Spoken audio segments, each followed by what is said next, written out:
Hey folks, and welcome back to the channel. In this video, we are going to be talking about the pretty shocking result we had this past weekend, where G2, with their new lineup that they have only now played 3 events with, and their first 2 events did not show that they were in striking distance of a title, have somehow gone on to win at Blast Open London, and in doing so, beat Vitality, still one of the best teams in the world, still potentially having their era extending, beat them in a best-of-5 grand final, where they actually went down 1-2 and actually made the comeback to win it in maps 4 and 5, and so nearly lost it 3-1, by the way, as we'll talk about in the Inferno match in map 4 of that series. And so just a crazy victory for G2, especially considering all the moving parts that they have been going through, with Mattis and Sun Pius just joining the team, with Hunter pivoting to an in-game leader role, new coach coming in with Saul. Saul obviously has experience with some of these players, but still it is just so new and fresh, and to see them be able to come out and get a victory is pretty incredible stuff. But before we get into the nitty-gritty of this, if you haven't already, folks, please do consider subscribing to the channel. That would mean a lot to me. I've been trying to put a lot more focus on putting content on this channel, and we're nearing that 5,000 subscriber mark, and so I'd really like to keep building towards that if possible. Also, leave a like, leave a comment down below. Those things also do help in the end. And so without further ado, let's really kind of hop into it, and we'll kind of start by just talking about G2 coming into this tournament. We'll then look at the tournament as a whole, and then we'll kind of talk about what could happen with G2 going forward after having such a big result so young in this lineup's history.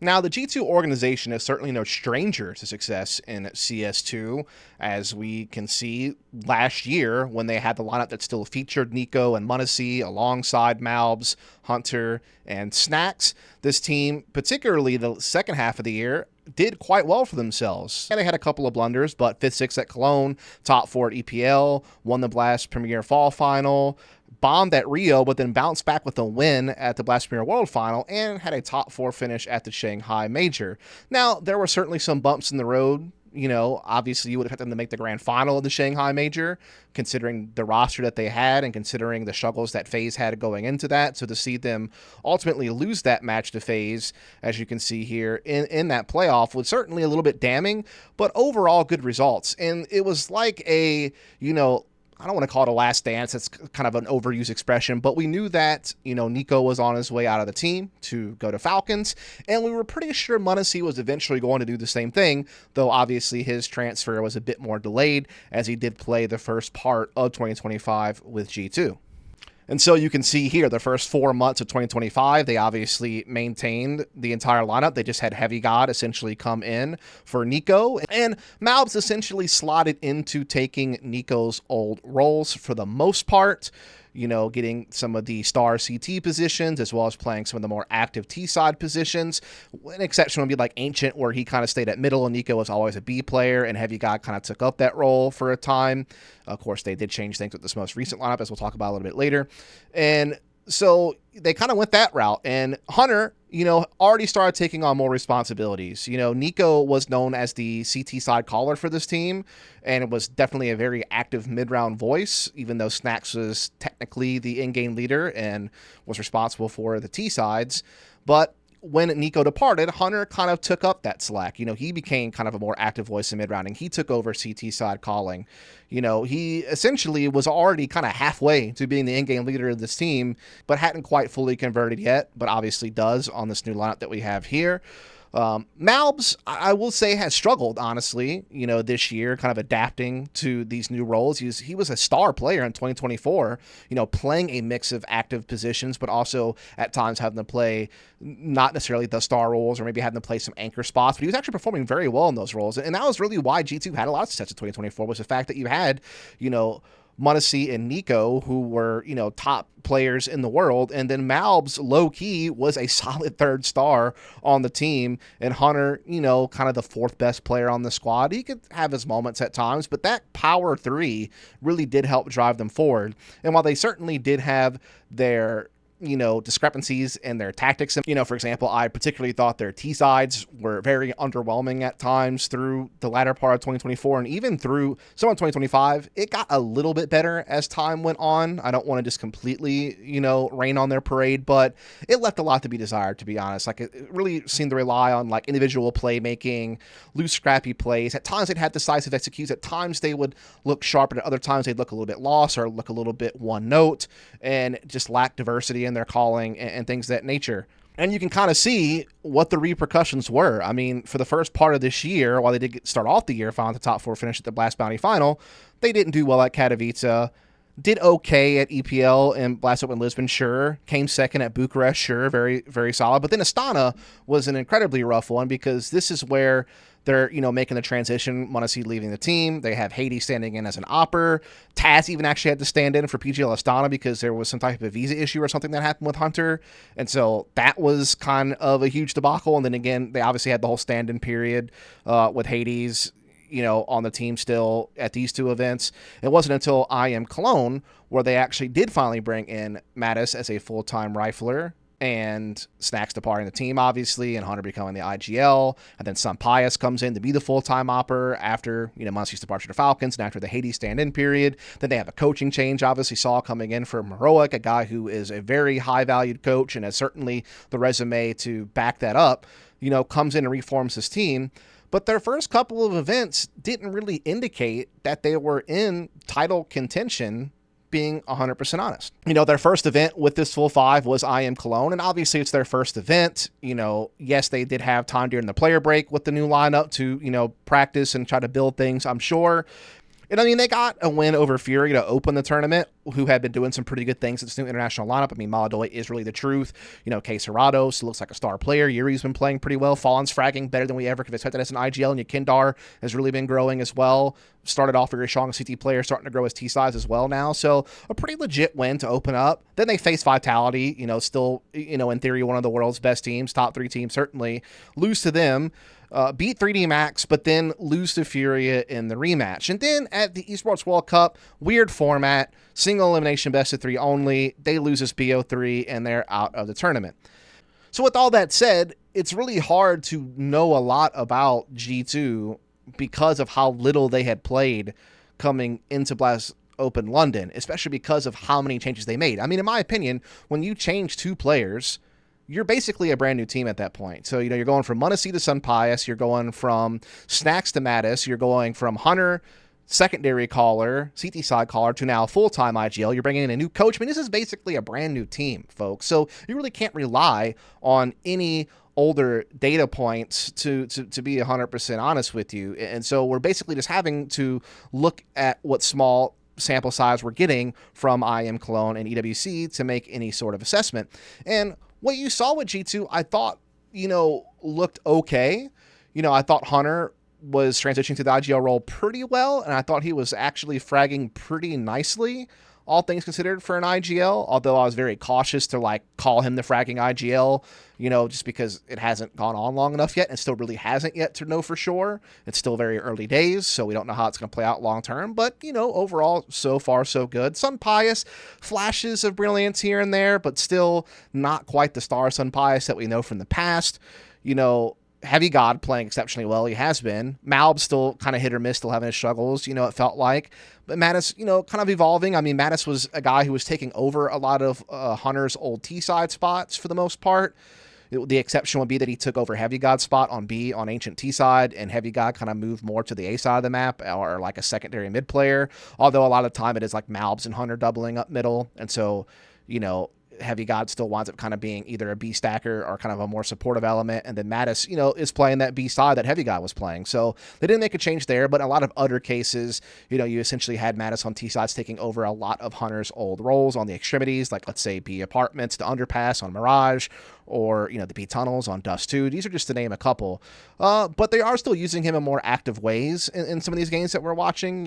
He can still, because he's playing B on Ancient, for example, that can still be a very active position. He can also be swinging from BK side to help mid control. He can be helping entry and trade on B side executes. He's still very much involved in that regard. And even on DusT 2, yes, he's a B tunnels on default, but G2 rarely default. You know, they more like to just kind of gather and bang, and so Mattis is still very much in the fold as, you know, a pretty active trading and opening element, although obviously Malbs is the primary entry fragger. He's taken over 30% of the team's opening duels on T side, so yeah, he very much is the entry guy of this team, but you can see that Mattis is still, you know, being able to get involved and not just be, you know, playing the quote-unquote unfavorable roles and not really being able to be an active agent in how the team is playing. He gets to be a playmaker. Inferno will be another example where he is going to be that mid-boiler guy while Malbs is on the other side doing the B control. So he still gets to play a lot of positions. They often, again, like to just gather and go anyway. So it's like a death bally style of play that he just kind of gets to slot into as a trader. And that's kind of what we were getting. And there were some signs, you know, that they were capable of still playing Ancient, some signs that they liked playing Inferno, even though mixed results. Same with DusT 2, that could be said. But yeah, we didn't really know what to expect. And look, I do have to make this disclaimer now as well. At Blast Open London, to be fair, part of this was online, right?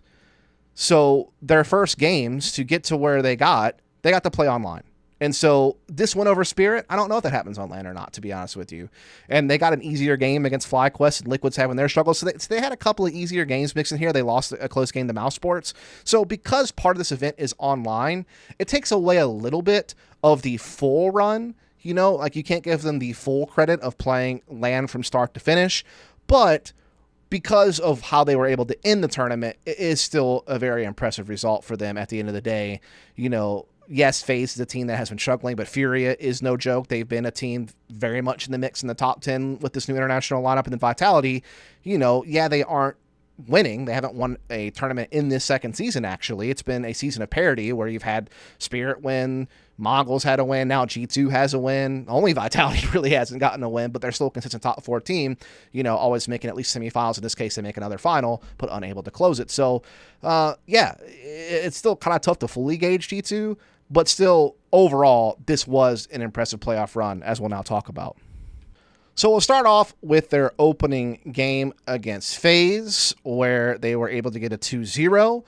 Good performance overall from all 5 players, as you'll see in this one. You know, particularly Heavy God, Madison, Hunter really stand out in this one.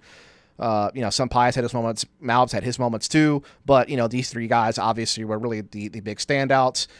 They wound up dominating on Inferno on the T side with 8 rounds after a 3-0 start, and they wound up closing up the game pretty fast on the, you know, CT side. And again, just playing a very brawly, aggressive style. You know, Malbs and Hunter and company, very good at the B control. You know, Mattis, very good in middle. Heavy God was a guy who could definitely be like a playmaker in the apartments and had some good lurks and stuff like that. But just very much just, I would say, controlled chaos, where they're definitely very scrappy and aggressive, but they were using good utility. They had good spacing. They had good trading efficiency. They were all on the same page. They were decisive. So it's one of those things where that style can work. And then you get to DusT 2.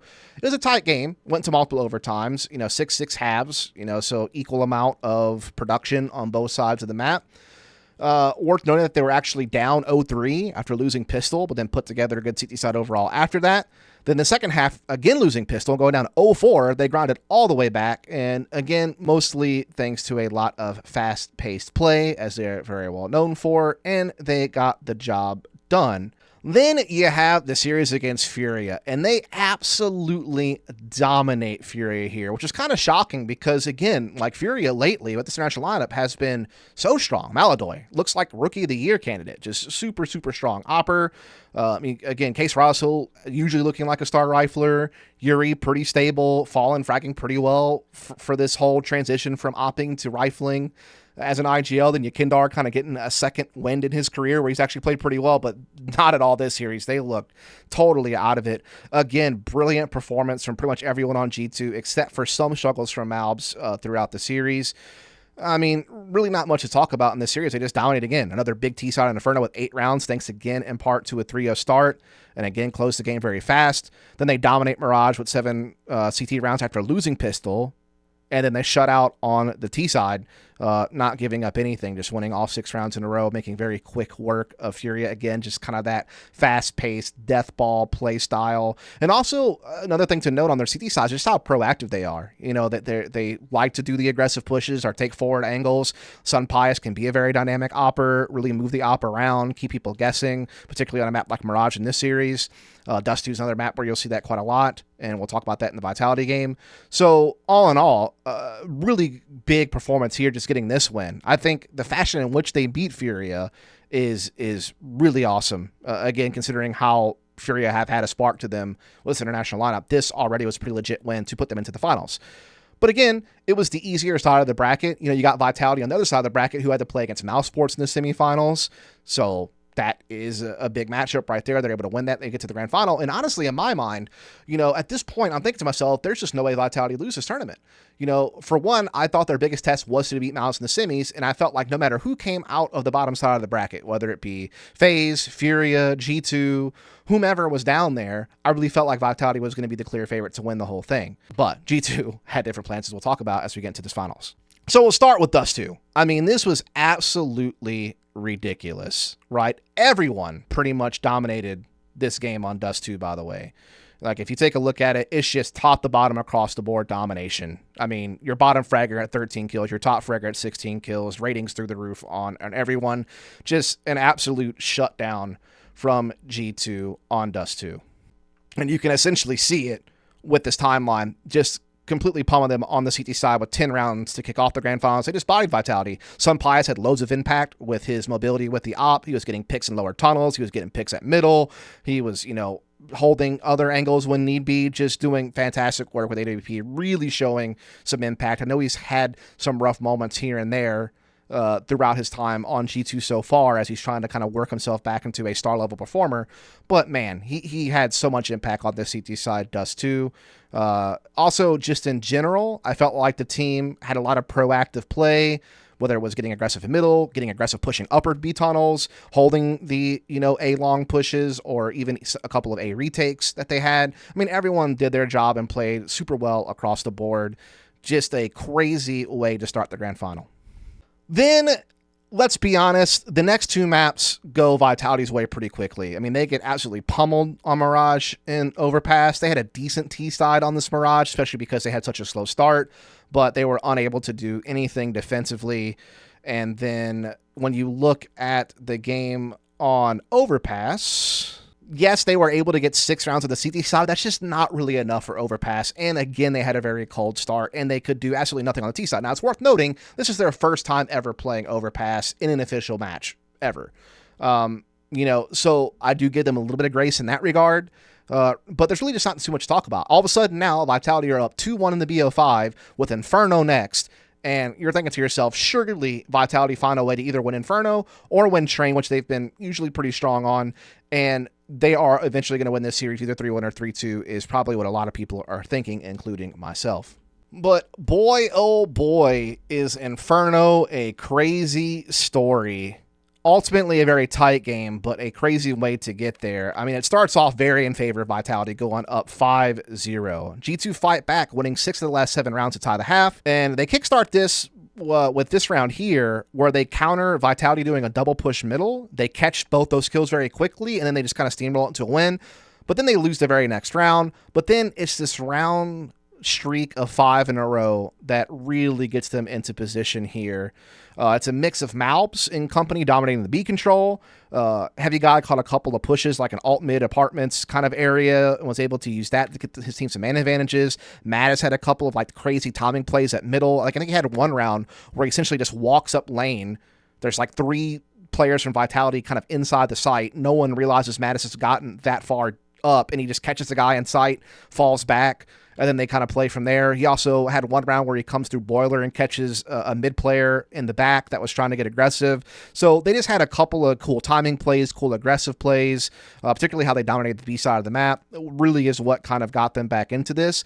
But then you get into the second half, and they have a slow start to their CT side as well, and they had to kind of claw it back. And even with that, Vitality was on the verge of winning the series 3-1 by winning this game 13-11 because they were up 12-11 and looked like they should win.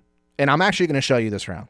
So in this round, Hunter's got an MP9, Heavy God's got an MP9, Malbs has got a Deagle, Sunpius has a FAMAS, and Mattis has a 5.7, and they're up against a fully equipped Vitality, all AKs, all head armor, all full utility sets.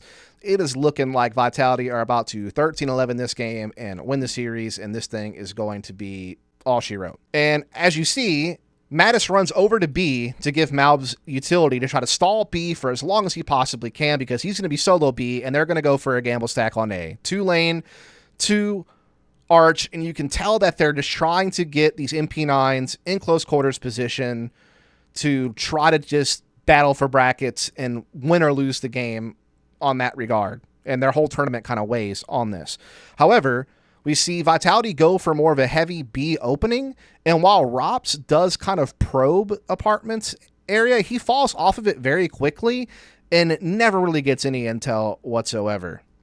And so they're looking to just kind of barrel into B. They know that they have the economic advantage at this point. They know that G2's just force buy and they don't have much money to work with.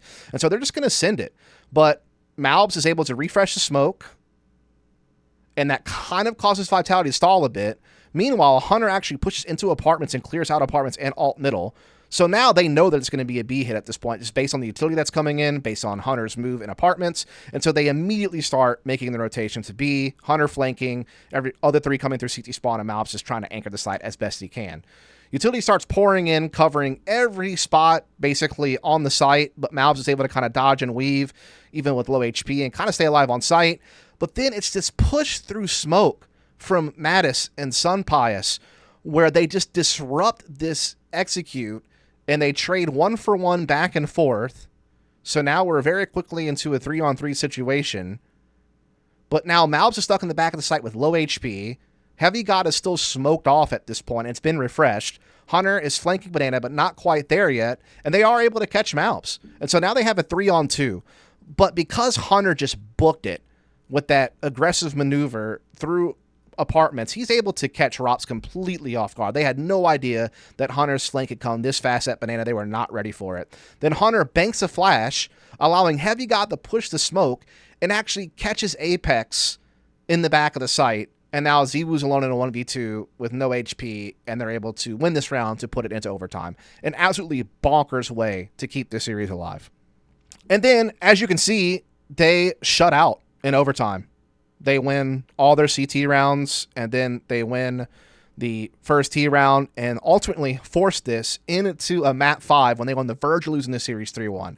Remarkable stuff from G2. Obviously, some scrappy play kind of involved in it, but again, Mattis having crazy impact. Malbs has a big game after having some struggles a little bit. Hunter and Heavy God playing very effectively, and Sunpius just wasn't really needed. So really, really good stuff to force this into Train. So then we go to map 5, Train. Still a map that is very much in Vitality's locker. A map that G2 actually used to permaban before they made this change in roster and coaching and all that jazz. Now they're obviously permabanning Nuke. So this was looking like an opportunity, because also I think G2 had played Train twice at this point with this 5 and had lost both of those games, if I'm not mistaken. Yeah, you can see here they played Vitality in Cologne and lost, relatively close game as far as scoreline, 10-13, and then lost to Falcons. So yeah, hadn't won Train yet on land coming into this 5th map. And then you also consider the fact that Vitality are the favorites. They got the 2-1 leap in the BO5. Yes, they did narrowly lose Inferno in a crazy, chaotic round, and maybe that kind of hurts the mental a little bit and gives G2 a lot of confidence and inspires them as they've now pushed Vitality to all 5 bats. But still, the odds were definitely in favor of Vitality before the game started. But as you can see, G2 go on an absolute tear. Dominant performance to close out Train. Everyone playing very well. Sunpius actually had an off game this time, so he was kind of the one holdout. He actually had a rough one, but everyone else played super well in what roles they were playing and what their responsibilities were for this game. 8 rounds on the CT side and close out on T side pretty quickly. And a lot of that was obviously off of being able to win both pistols, win both opening gun rounds, and really just spiral that into victory by, again, playing a very aggressive play style. On their CT side, they were, getting aggressive at pop, getting aggressive at T main. They were just moving and rotating so well. Like, when there was an inner hit, they always had two guys there ready for it whenever that inner pressure was coming. They just had such good reads and rotates. Even, like, if a T kind of looked like they were getting through Ivy and backstabbing spawn, they were aware of it and they were able to catch it and absorb the pressure pretty effectively and make sure no one kind of got caught off guard. They just moved together so well as a unit in this first half. And again, everyone playing individually well, all the outer defenders, putting up good numbers. And then on the T side, it was just, again, a faster, scrappy play style, where you got Malbs kind of being your main main focus. You are having like Heavy God and Hunter doing a lot of double pop pressures, using that to split outer or using that to build into an inner execute. They did have one round where they actually quick smoked Z from T spawn and then just ran it into the inner bomb site. Just a mix of that fast-paced, aggressive play style, and lo and behold, they go and they do it. Now, Heavy God obviously winds up becoming the MVP of the tournament and has played really, really well so far across these 3 tournaments. With this 5, he has been one of their key star players. He's such a flexible guy. I mean, yeah, he's playing a lot of extremity positions and anchor roles right now, but he's in the past been able to play more aggressive positions and at times can still do some entry work here and there. I mean, if you look at the, openings on the T side, yeah, he's not going for a crazy amount, but 21% is actually a lot for an extremity player, and he's pretty darn successful at it. Mattis is kind of the same way. I mean, he's playing some extremity stuff like B Ancient, B DusT 2. He plays solo connector, some on Overpass. Mirage, he plays like, the underpass B apartments position, kind of him and Hunter kind of swap between who's doing that. And so he's playing a lot of extremity positions, but again, I told you, this team doesn't default a lot. They like to death ball, they like to gather and go, they like the faster pace executes. And so Mattis oftentimes can find himself in entry positions or trading positions, and himself doing very, very well in that regard. And even Hunter, for an IGL, this is really damn good. I mean, yeah, he's not insuring a lot. I mean, most, entry IGLs are kind of at that 20% mark or higher, but this is still a decent amount. I mean, that is a crazy success rate, for an IGL standards. You just don't see that a whole lot, right? I mean, sometimes Apex can do it, sometimes Blitz can do it, but it's just not something you see very often. So really incredible stuff. And it's obviously too soon to call, but they're already showing some strength on Inferno. They are shown a capacity to play DusT 2 at a pretty high level. They got the big win over Vitality on Train to win this BO5, but ultimately the jury is still very much out on their Train. Mirage still way too soon to call. Same with Ancient, and then they've only played one game of Overpass. It was against Vitality, who's adopted Overpass pretty quickly. So it's really hard to look too much at their map pool. They don't play Nuke. So all in all, though, this was a crazy run.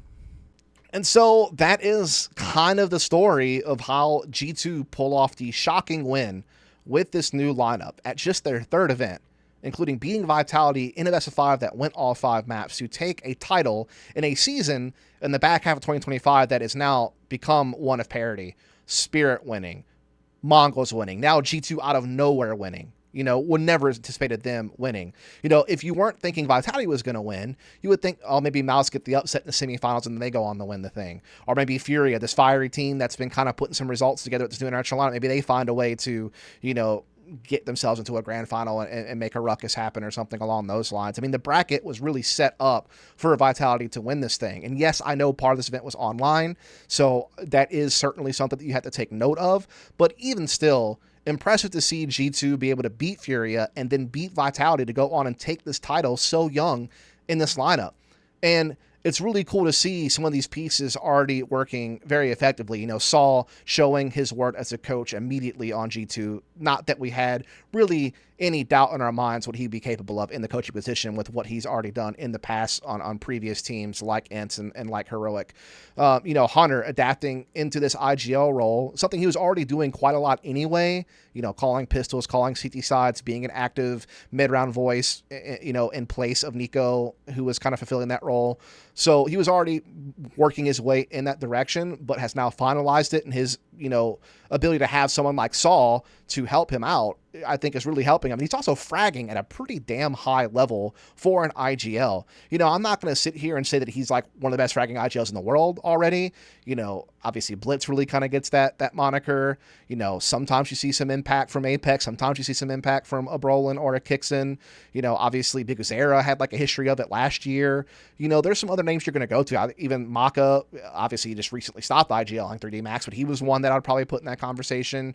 Fallen actually wasn't doing too shabby, but Hunter really showing some value, with what they're doing. Malbs, I think, is still kind of finding his own right now. He can still be a little bit streaky, kind of like an assertion. Has similar like attempt rates and success rates on T-side entering, for example, this year, but definitely can have his moments where he goes critical. Like he was huge on Inferno T-side.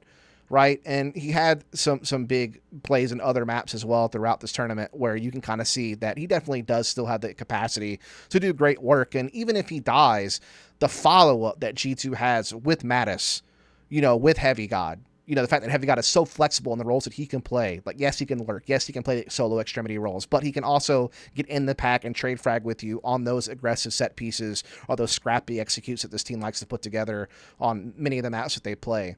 That follow-up kind of makes it worth it, sometimes if Malbs goes down, to have that Mattis Heavy God follow-up. And Heavy God's been doing it long enough now to where that's almost something I can just expect going forward. Mattis, it's still, a little too early to call, but, so far, so good, right? I didn't know much about this guy. I didn't really follow Fnatic very much in CS2, to be honest, because they weren't really at any events I worked at and were very much struggling. And he wasn't really a guy who played on any notable CSGO teams. He was playing on like Stampy, like a Slovakian team, where the country he's from, obviously. So I didn't really know much about this guy, but I've been liking what I'm seeing. Like, he seems very flexible in his own right, being able to play, solo roles, but can still get involved and be aggressive when need be.